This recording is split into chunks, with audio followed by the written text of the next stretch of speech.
Something I'll say to just kind of bookend what Robert was talking about is with finding people jobs, just mentioning things like the driver's license. Robert's got a team of problem solvers. So if you think, is it the right time to encourage my family member to look for a job, just know he's got a team of folks who want to try to figure it out. I've seen someone who I thought, oh goodness, because I used to work for Robert. I used to be one of his job developers, and I saw one person who I thought, I just don't know how we're going to get him a job. We're not going to be able to get a hold of them.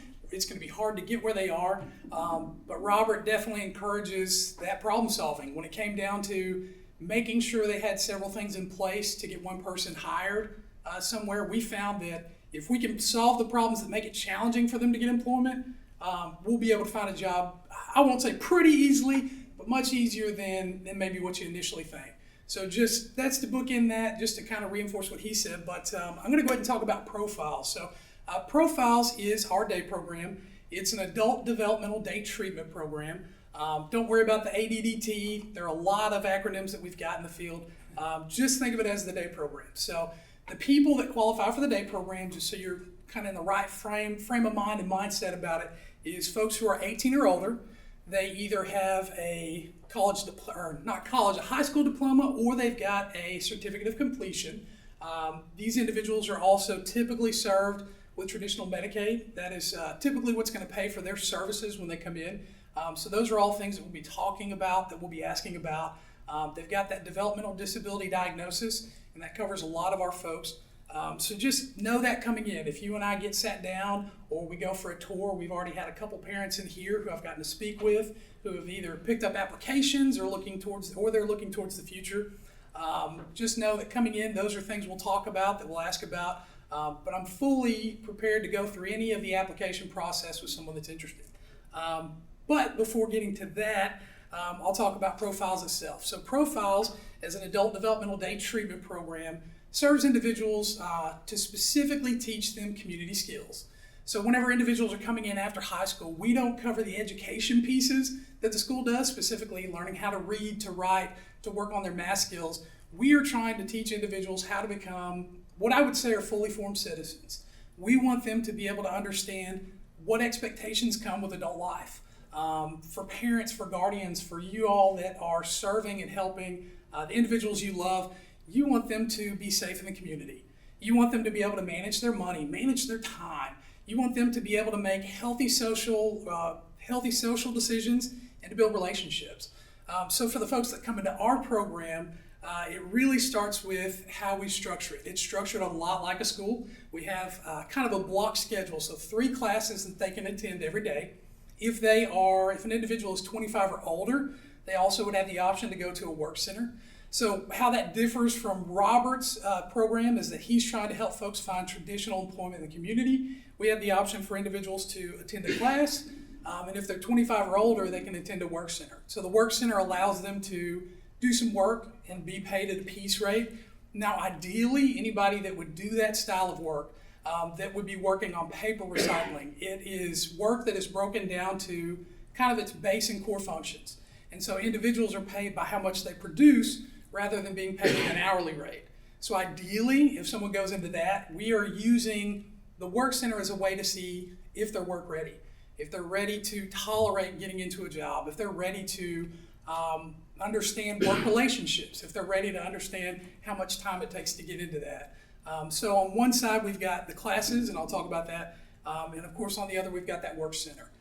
With our classes, like I said, it's set up with 3 classes a day, so a lot like a block schedule. The classes are meant to help our folks grow in their community-based skills, and we try to do that in a unique way. First, we're going to focus on the social. The social is really at the core of everything that we do, because me coming here, I've got to acknowledge each of the people in the room. I've got to make eye contact. I've got to hopefully speak in a way that's not slow or boring. I've got to give you an appropriate amount of information. And so for our folks, we want to focus initially on that social piece, them understanding how they connect to people and how connecting to people is going to grow their lives.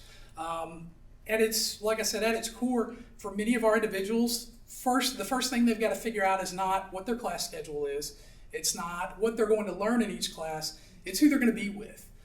So what we do to sort of support that and help folks get into the program is we try to set them up with an individual group. So we've got 8 groups currently that rotate through all of our classes. The way that we serve folks is there's a 10-to-1 ratio. So anybody coming into our program, depending on what their needs are, regardless of their health needs, their dietary needs, they're going to be with no more than 9 other people in a classroom. And we use that opportunity to put them in a group that has a diverse set of individuals, but we also try to make sure that they've got some peers. We try to make sure there's some people that are close to their age. What we've seen lately is a lot of young folks coming in, folks who are under the age of 25. So we try to make sure that I don't take a 19-year-old and say, let's put you in a class of 45, 50-year-olds, because there's just a different life experience, and there's often a different social outlook for those folks. So we help place them in a group, and that starts with me learning who they are. So we're going to learn who they are so that we can socially put them in a situation where they can learn and grow, but where they can also make sure that not only are they learning and growing, but they see similarities. Whether it is similarities culturally, similarities in the life experience, and then sometimes just similarities in how they just socially connect. With those groups, they rotate through, like I said, those 3 classes a day, and we run 5 days a week, Monday through Friday. The way we've set that up, it's a 7:30 to about 3:30 schedule, and within that, the 8 core classes that they'll go to are comprised of an art class, a drama class, there's music, home ec, advocacy, there's health, social skills, and computer skills. So if you think about those, they all sound like extracurricular courses. And we've done that intentionally because for our folks, for them to learn the independent skills that they need to move forward, we have to make our program interesting.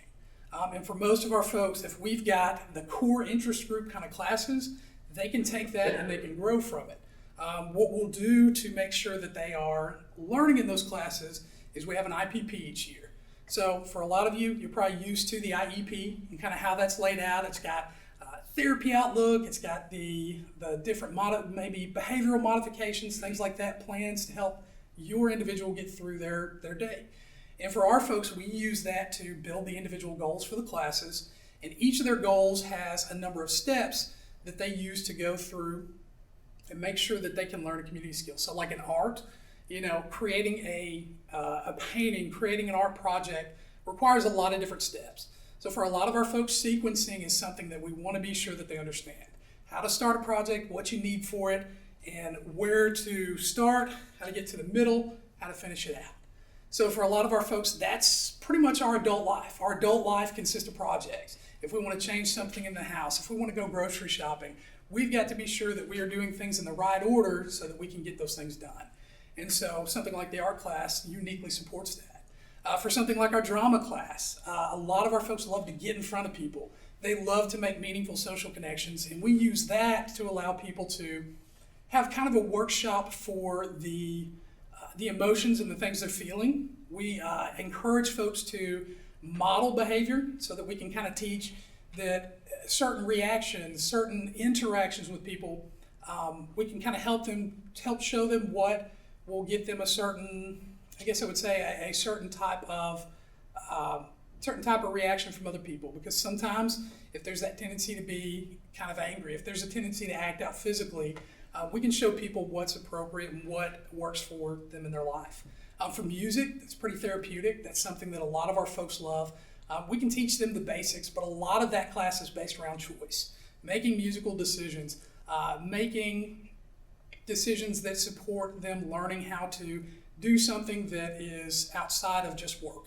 Because a lot of our folks, or for a lot of us, we knew that once we got out of school, it was find a job, go to college, maybe it's get involved with a family member that you got to go and volunteer with. So for even something like music, we've got a way for folks to connect and make some independent choices. Things like home ec is pretty typical. We want our folks, as they want to move out, to learn how to use a kitchen implement safely. A lot of the folks that I bring through, I'll show them the appliances we have in our kitchen, and I'll say, what are you most comfortable with? And they point at the microwave, which is great. The microwave is a great thing. I went through college and understand that the microwave is a lifesaver sometimes, but it's not the only implement that they can use. And for most of our folks, when they move into an apartment, we want them to be able to safely use every appliance. And any appliance that they're less comfortable with, we want to give them a level of comfort that allows you to look and say, okay, my son or daughter, my nephew, my friend that I've taken on to help with, they can use this, or they can discern when they don't need to use something to be sure that the house doesn't burn down. That's the one thing I hear all the time. Oh, the house is going to burn down. And so far, no houses have burned down for people that attend profiles. I'm going to knock on wood on that one. We also have an advocacy class, which is really big. We use that to help folks advocate for themselves. We want people to learn that no matter how unique, how different, how normal or the same that they are, they can advocate for themselves. For a lot of our folks, you are the advocates. You are the people. You showed up on a Saturday. You could be down at JJ's if you wanted to, but instead you're here. And what we want is we want the folks that attend our program to learn how to advocate for themselves, to learn what their rights are, to take some of those rights and get down to the brass tacks of it.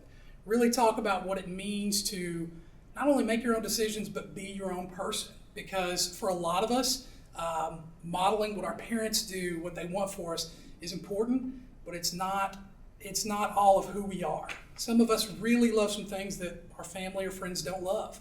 And we've got to be able to independently understand how to advocate for that, and how to advocate for things that we don't want to. Just jumping through a couple other classes, the health class, we've got a lot of folks who have challenges with diabetes, high blood pressure, that generally don't like to exercise. I fit into that category of people who generally don't like to exercise. But I understand that if I make certain health decisions, I'm going to have a challenge. Maybe moving forward, I am going to be in a challenged physical situation. And so what we try to do with our folks is we make it enjoyable. That's one thing with profiles. Engaging with people is the only way that we get any participation.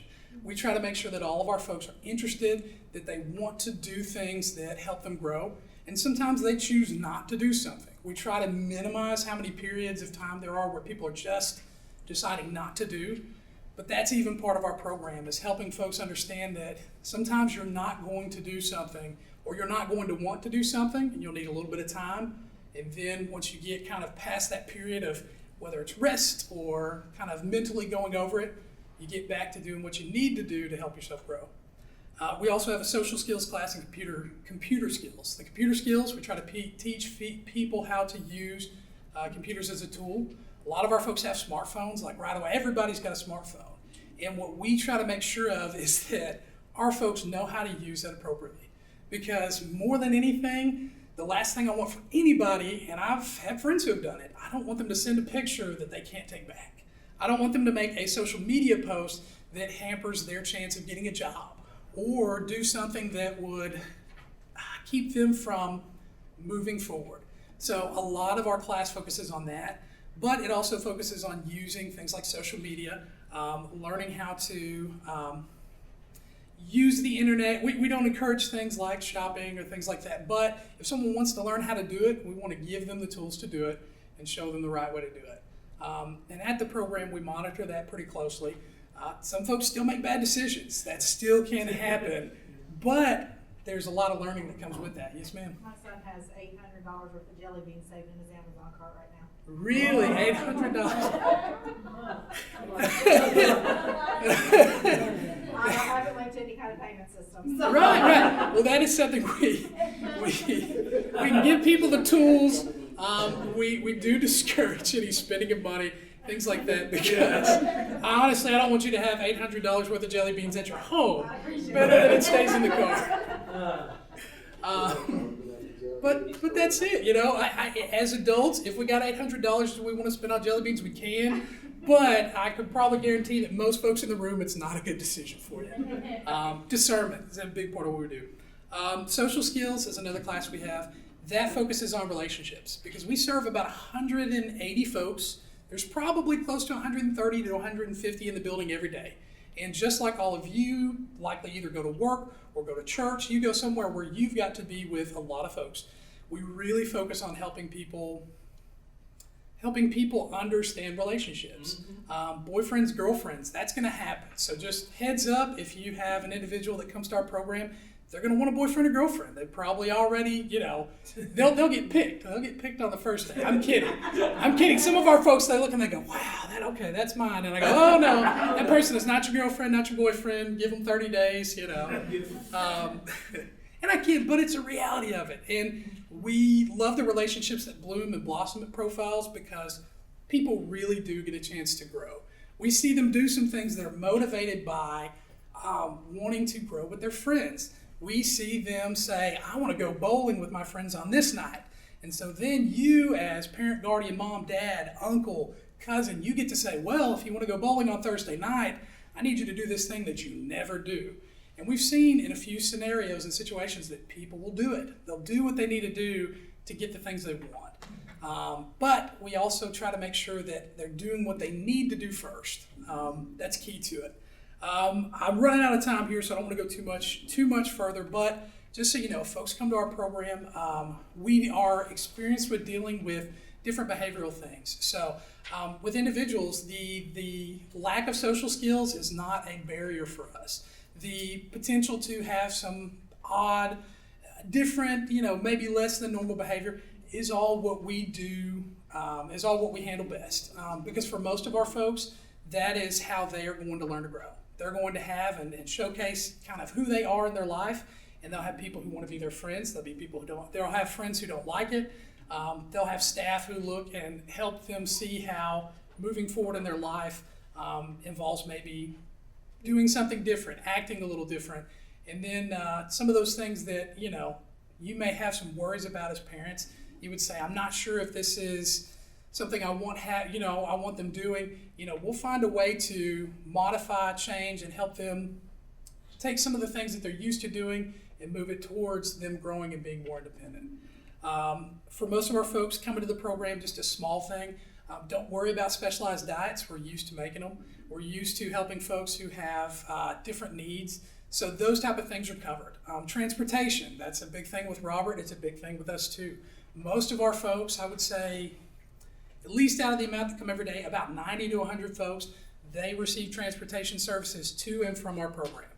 So I know that so many of you have got to work or you've got things during your day that make it challenging for you to get folks to our program. If we have the availability, we will pick them up and we will drop them off. For some of our folks, that means that they got to get up before 10 a.m. because I hear that from a lot of parents. They say my son, he played video games until midnight and he's not getting up till 10. And I'll say, man, is their life going to change? But it's a healthy thing because that's what most of us have to do. So that's kind of a lot of information, a lot to throw at you. But any questions? Is there anything anybody's wondering about? Can a consumer go to your program 4 days a week and get employed part-time with Robert's program? Absolutely. We've got several folks who actually do that. Folks who I supervise our transportation department, at least over at Profiles. We've got several folks that we take them to a lunchtime lobby service style job, or Robert takes care of getting them to a job on later night or weekend, and they come to our program too. Absolutely. Those can overlap, and that's fine. Back in the back. So Mr. Wright said that most of the people that come through the supported employment program are screened through Arkansas Rehabilitation Services. Are all of the Profiles clients also screened through Arkansas Rehabilitation Services, or how do you get your clients? The way that we get folks is that's done directly by me. So whenever you come to the program, basically I've got a application that I'll go through, but we've got a list of regulations that we have to follow for people to qualify for services. So just know you can come directly to me. I'll have my cards, I'll have some contact information, and we can set up a tour. That is the easiest way to start out. We set up with a tour, you bring your loved one, and we make sure that they get to see the program, and I get to see them, and I get to see you, and you tell me, this is great, I love it, it's what I want to do, and we start to take the steps moving forward. If you don't like it or it's not the right time, I know that with some families, we've talked and it's a future thing, it's coming up maybe in the next year, we talk about that. And I'll try to make sure that you've got everything you need to get started. Follow-up question. Yep. If you take a client into Profiles, do they still have to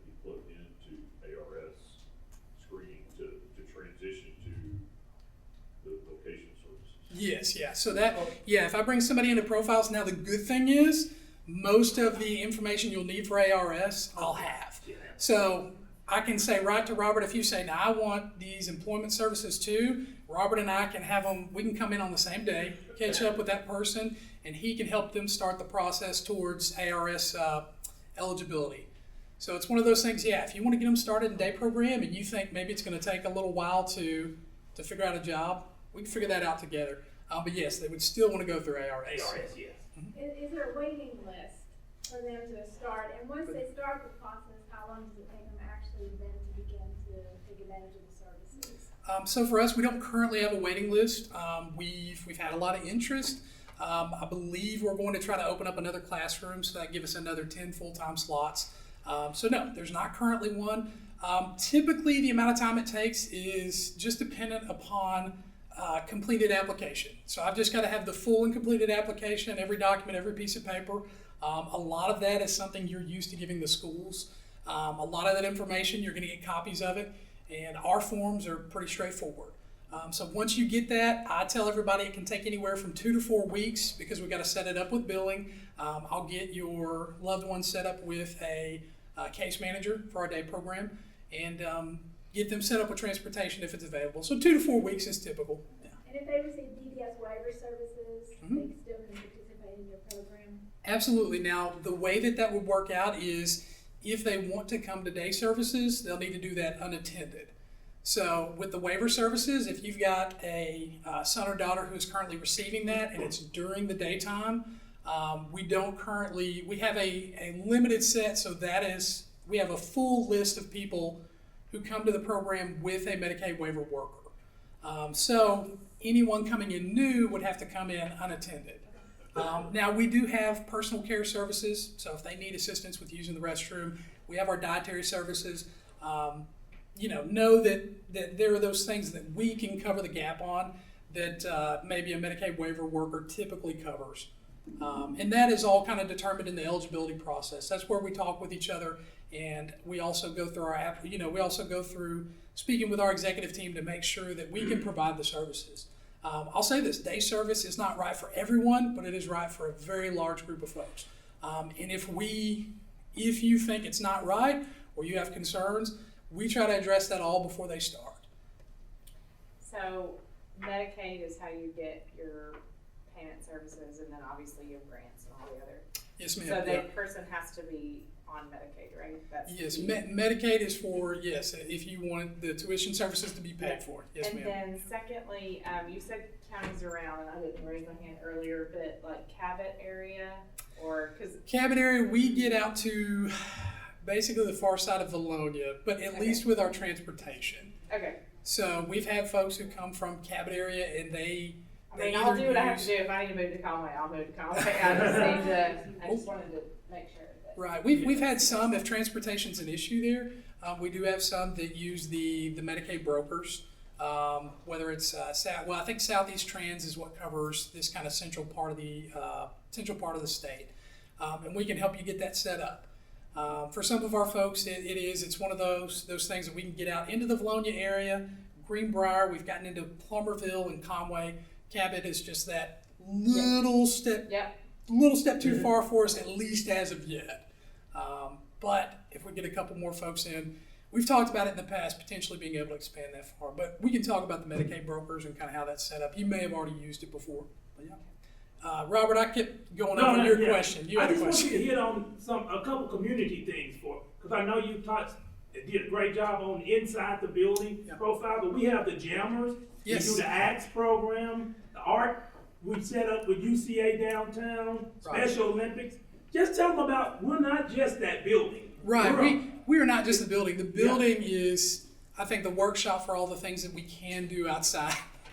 And Robert's going to tease me about that later. But ACTS is one of the programs that we do Monday nights in the spring and fall. We have individuals who work with a full set of OT students to create an original play.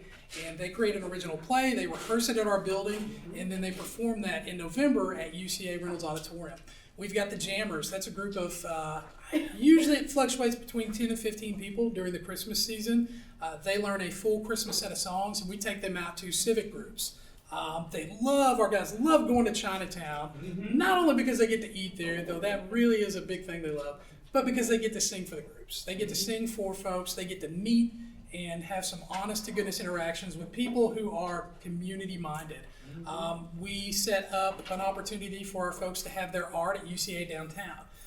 That was recent, probably about a month back. We set that up where they could display their art. We also sell any of the art that they have. Usually it's paintings. Those are sold in our building, and we would sell those at either an art gallery. We also had an event where they could go and people got to meet them as artists. All the money that they make from that goes right back to them. So we try to make sure that we have unique community ways in which we can connect. Lots of collaboration with UCA gets our guys in front of college students, people that they are aspiring to be more like, people that they want to learn and grow from. So, like Robert said, it's not all in the building. I'm in the building so much, I just get used to talking about it. But yeah, we have community opportunity for our folks to get out.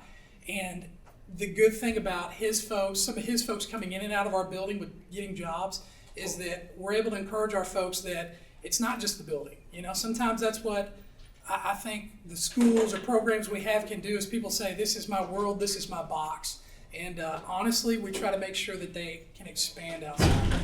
So yeah, is there anything else? Y'all said y'all hadn't expanded all the way to Cabot. Right. If they don't have transportation for your son, and he's Medicaid eligible, and you have to transport him, they'll reimburse your mileage. Yes, Southeast Trans, and that's something I've got, I think about 3 or 4 different parents. Some it's because of an availability issue with the Medicaid broker. Some it's because of some behavioral things that it's easier for parents to address. But yeah, if you can drive them to and from the program, I sign off on that, and Southeast Trans will reimburse you. So that's a great point. Great point. Yeah. Any others? Now that I've talked so long. Well, I want to tell you thank you. I've got my card if you'd like any more information. I do that instead of just giving out a brochure because I want you, just like Robert's got his information there, I want you to talk to me directly. I want to be sure that you get all the right information, and that if you want a tour, whether it's with your loved one or not, if you just want to come separately, I want to show you what the program looks like. And beyond that, if you know some folks that need to connect with us, feel free to share our information, those office numbers. Even if I'm not in the office, I'm going to get that voicemail straight to my email, just like Robert will talk about. You know, we're kind of 24/7 on, and we'll be glad to connect with you. Thank you for your time. I appreciate it.